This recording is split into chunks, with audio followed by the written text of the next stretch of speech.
One of the three basic hitches when using wire rope slings, synthetic webbing slings, synthetic round slings, or chain slings is called the basket hitch.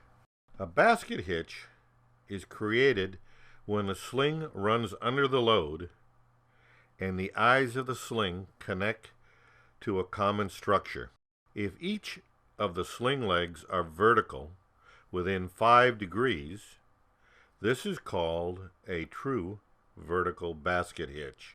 When the diameter of the load is large enough and the sling legs are vertical, the capacity of the basket hitch is twice the capacity of the single leg hitch. When using wire rope slings in a true vertical basket hitch, it is rated at twice the capacity of the single leg if the D/D ratio is at least 25 times the diameter of the sling.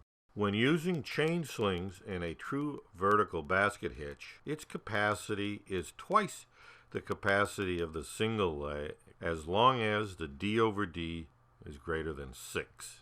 When using synthetic webbing slings or round sling, there is no similar D/D restrictions. However, there must be no cutting or bunching at the load.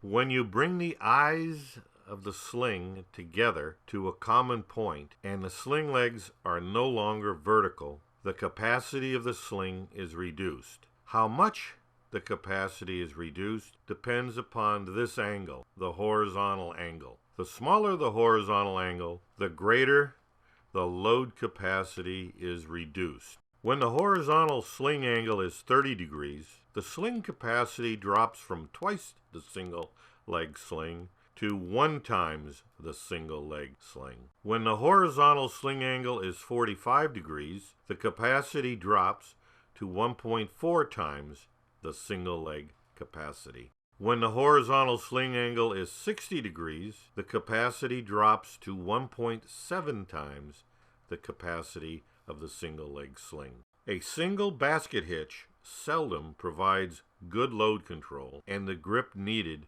for a safe and effective lift.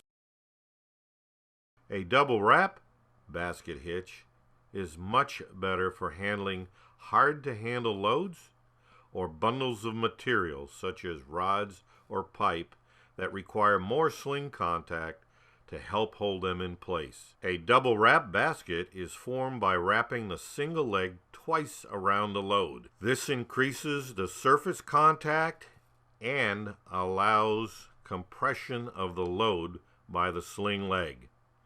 Never allow the sling legs to overlap at the bottom of the load.